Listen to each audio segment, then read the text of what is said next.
श्री आंजनेय द्वादशनाम स्तोत्रम्।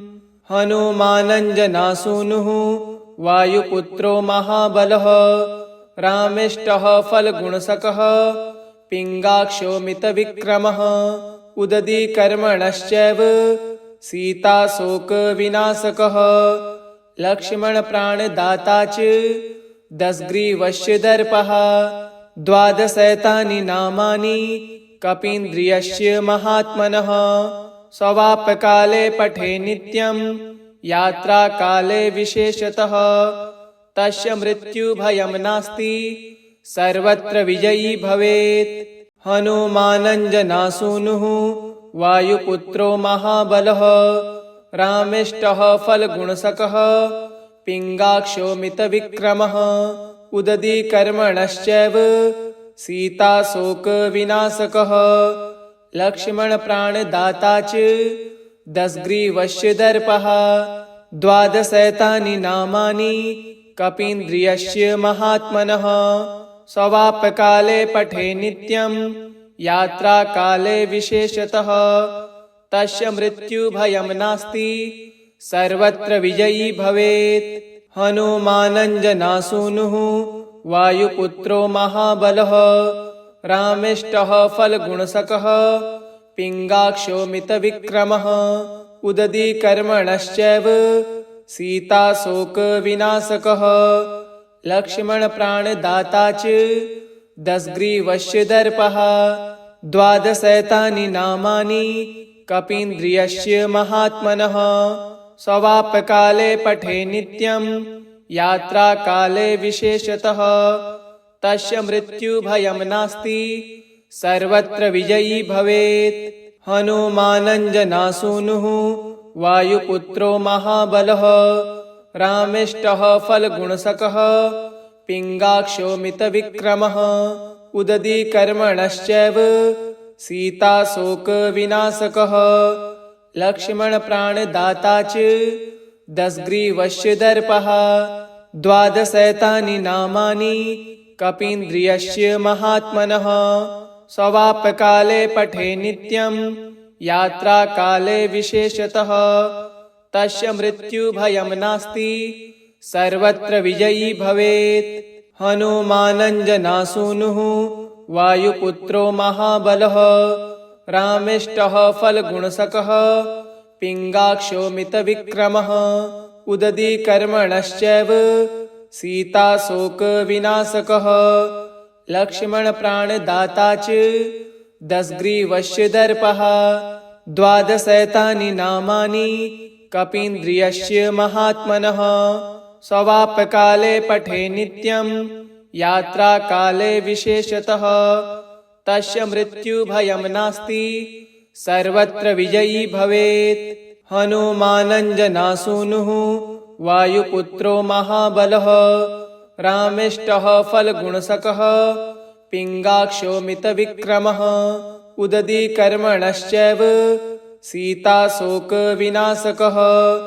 लक्ष्मणप्राणदाता च दशग्रीवस्य दर्पः। द्वादशैतानि नामानि कपीन्द्रियस्य महात्मनः, स्ववापकाले पठे नित्यं यात्राकाले विशेषतः, तस्य मृत्युभयं नास्ति सर्वत्र विजयी भवेत्।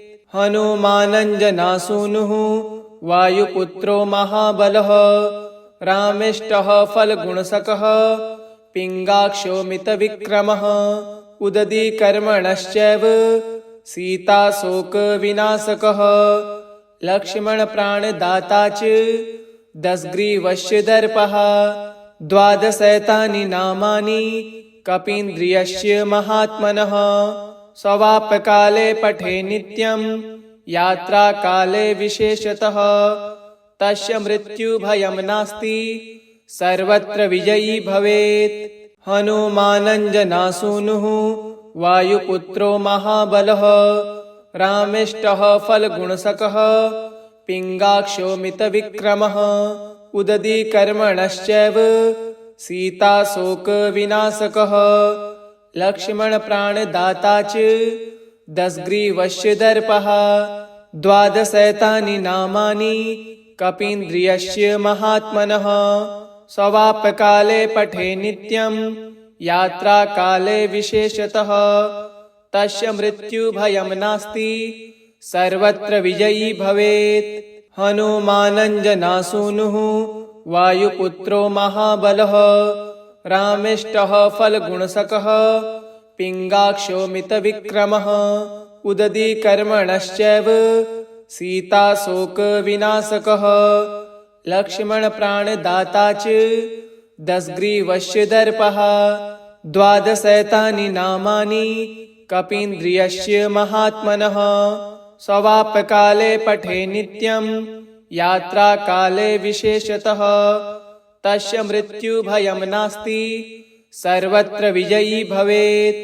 हनुमानञ्जनासूनुः वायुपुत्रो महाबलः रामेष्टः फलगुणसकः पिङ्गाक्षो मितविक्रमः उदधीकर्मणश्चैव सीताशोकविनाशकः लक्ष्मणप्राणदाता च दशग्रीवस्य दर्पः द्वादशैतानि नामानि कपीन्द्रियस्य महात्मनः स्वापकाले पठे नित्यं यात्राकाले विशेषतः तस्य मृत्युभयं नास्ति सर्वत्र विजयी भवेत्। हनुमानञ्जनासूनुः वायुपुत्रो महाबलः रामेष्टः फलगुणसकः पिङ्गाक्षो मितविक्रमः उदधीकर्मणश्चैव सीताशोकविनाशकः लक्ष्मणप्राणदाता च दशग्रीवस्य दर्पः द्वादशैतानि नामानि कपीन्द्रियस्य महात्मनः स्वापकाले पठे नित्यं यात्राकाले विशेषतः तस्य मृत्युभयं नास्ति सर्वत्र विजयी भवेत्। हनुमानञ्जनासूनुः वायुपुत्रो महाबलः रामेष्टः फलगुणसकः पिङ्गाक्षो मितविक्रमः उदधीकर्मणश्चैव सीताशोकविनाशकः लक्ष्मणप्राणदाता च दशग्रीवस्य दर्पः द्वादशैतानि नामानि कपीन्द्रियस्य महात्मनः स्वापकाले पठे नित्यं यात्राकाले विशेषतः तस्य मृत्युभयं नास्ति सर्वत्र विजयी भवेत्। हनुमानञ्जनासूनुः वायुपुत्रो महाबलः रामेष्टः फलगुणसकः पिङ्गाक्षो मितविक्रमः उदधीकर्मणश्चैव सीताशोकविनाशकः लक्ष्मणप्राणदाता च दशग्रीवस्य दर्पः द्वादशैतानि नामानि कपीन्द्रियस्य महात्मनः स्वापकाले पठे नित्यं यात्राकाले विशेषतः तस्य मृत्युभयं नास्ति सर्वत्र विजयी भवेत्।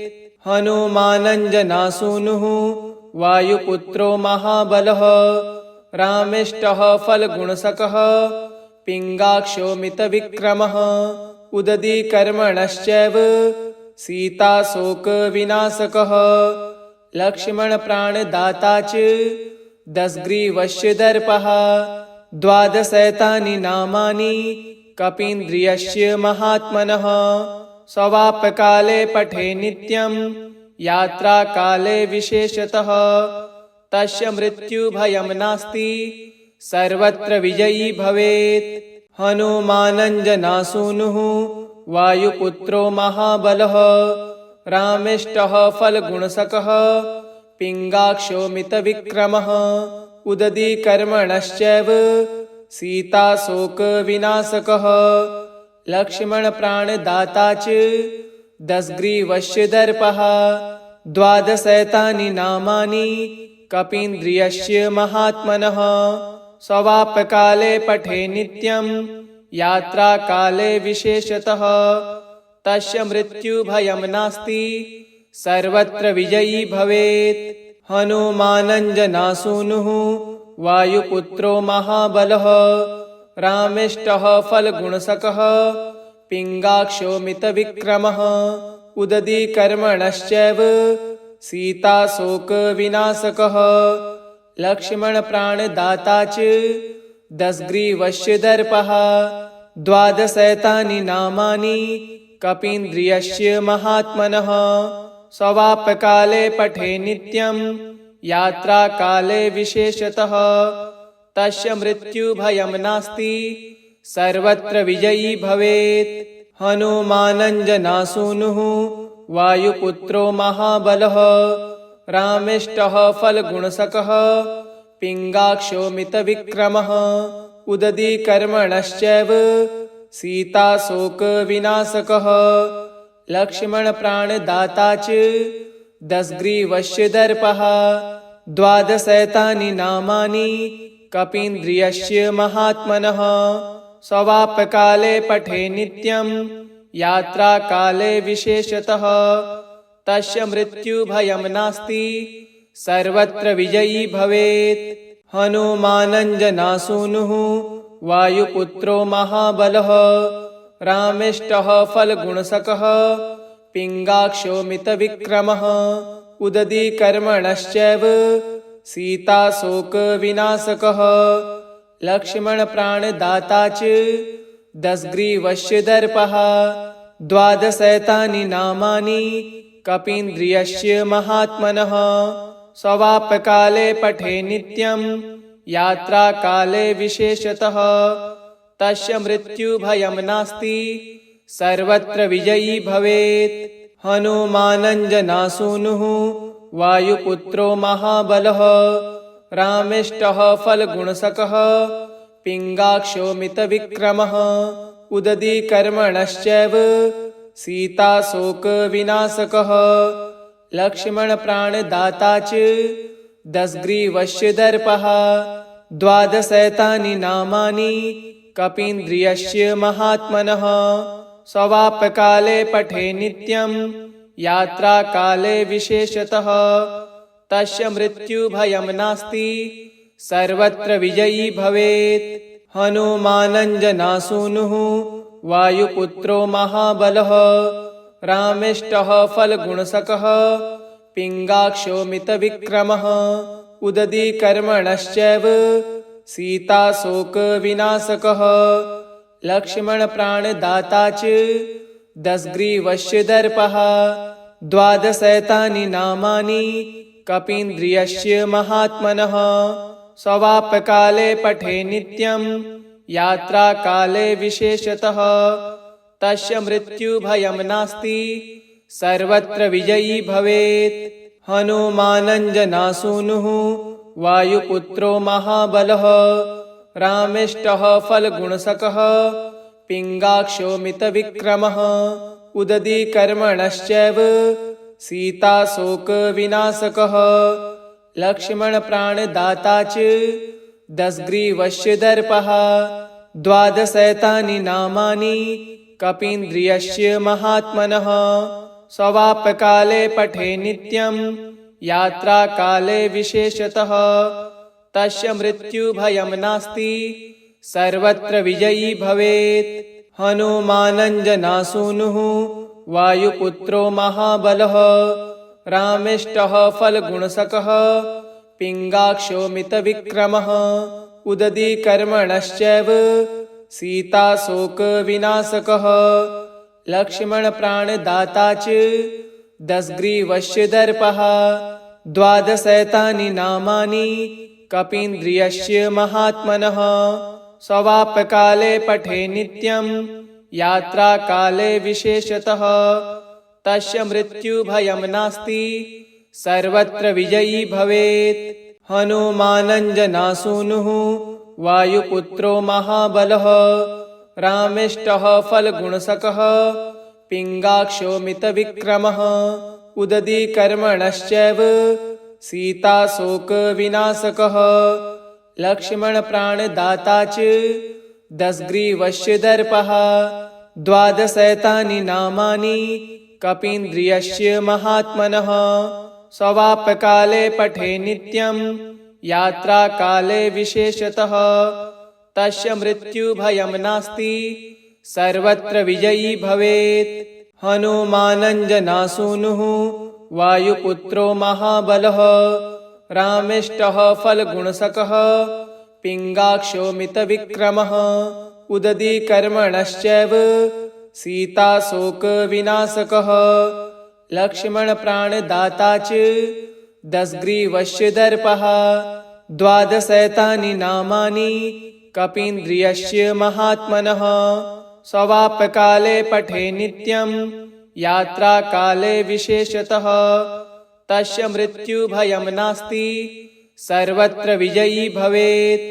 हनुमानञ्जनासूनुः वायुपुत्रो महाबलः रामेष्टः फलगुणसकः पिङ्गाक्षो मितविक्रमः उदधीकर्मणश्चैव सीताशोकविनाशकः लक्ष्मणप्राणदाता च दशग्रीवस्य दर्पः द्वादशैतानि नामानि कपीन्द्रियस्य महात्मनः स्वापकाले पठे नित्यं यात्राकाले विशेषतः तस्य मृत्युभयं नास्ति सर्वत्र विजयी भवेत्।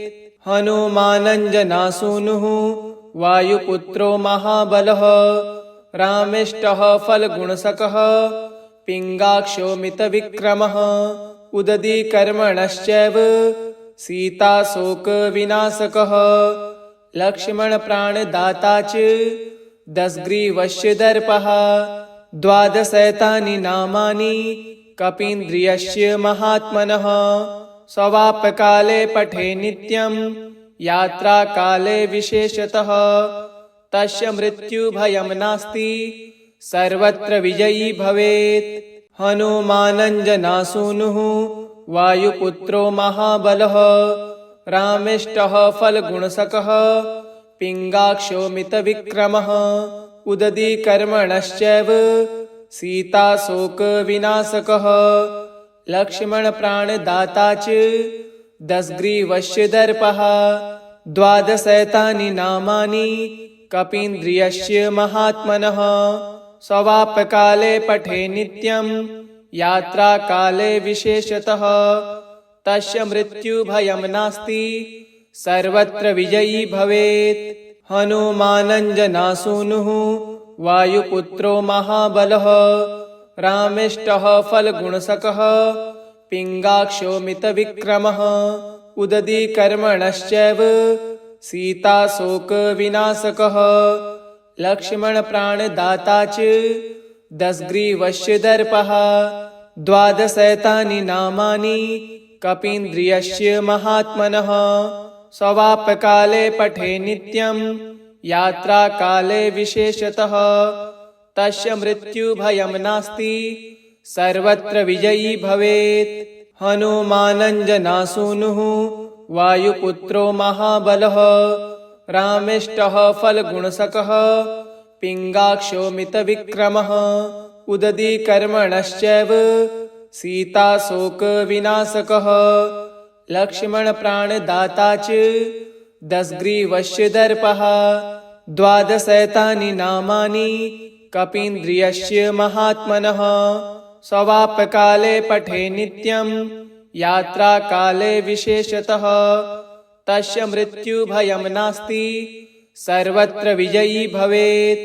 हनुमानञ्जनासूनुः वायुपुत्रो महाबलः रामेष्टः फलगुणसकः पिङ्गाक्षो मितविक्रमः उदधीकर्मणश्चैव सीताशोकविनाशकः लक्ष्मणप्राणदाता च दशग्रीवस्य दर्पः द्वादशैतानि नामानि कपीन्द्रियस्य महात्मनः स्वापकाले पठे नित्यं यात्राकाले विशेषतः तस्य मृत्युभयं नास्ति सर्वत्र विजयी भवेत्।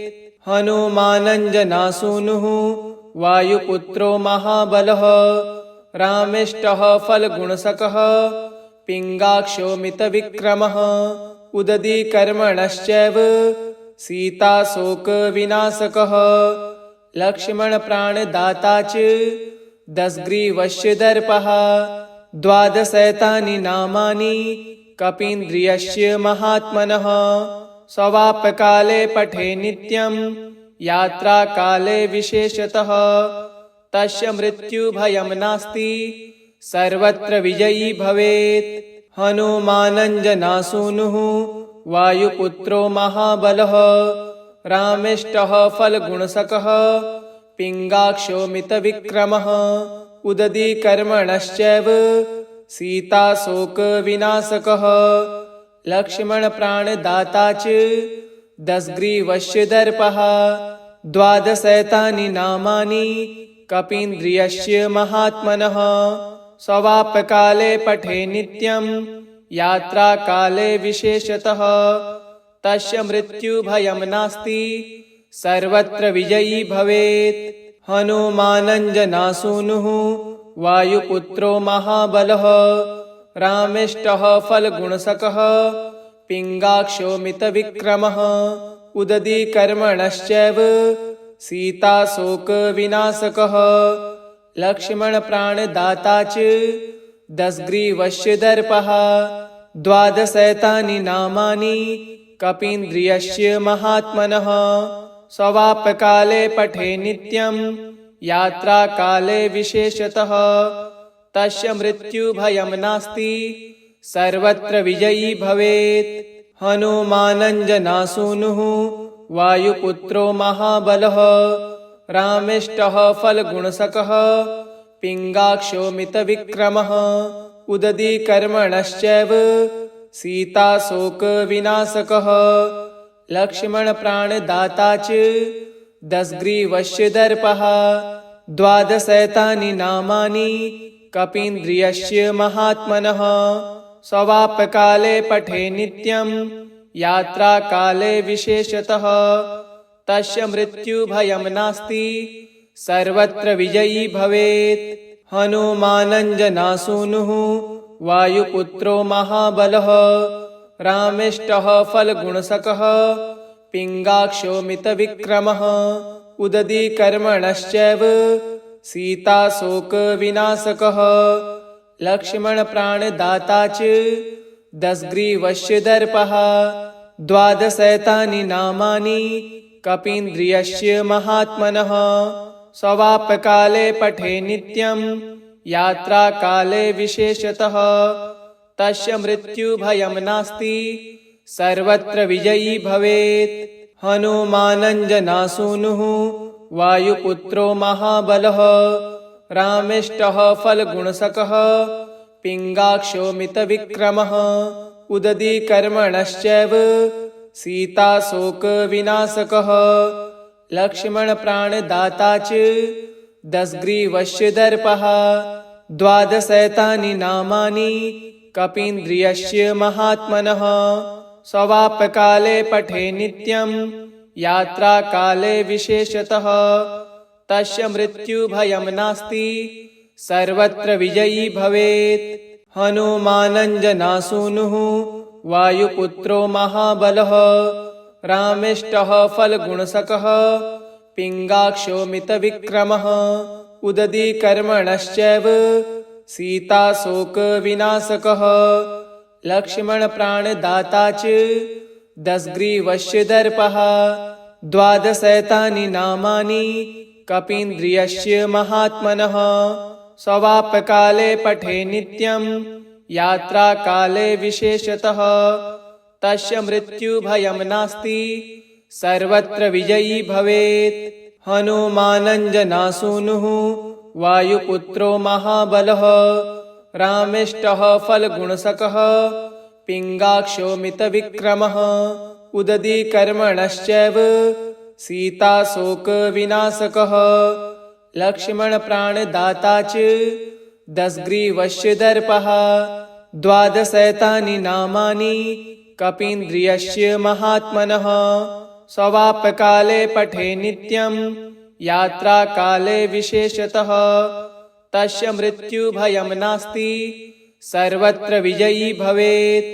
हनुमानञ्जनासूनुः वायुपुत्रो महाबलः रामेष्टः फलगुणसकः पिङ्गाक्षो मितविक्रमः उदधीकर्मणश्चैव सीताशोकविनाशकः लक्ष्मणप्राणदाता च दशग्रीवस्य दर्पः 12 नामानि कपीन्द्रियस्य महात्मनः स्ववापकाले पठे नित्यं यात्राकाले विशेषतः तस्य मृत्युभयं नास्ति सर्वत्र विजयी भवेत् इति श्री आञ्जनेय 12 नाम स्तोत्रम् सम्पूर्णम्।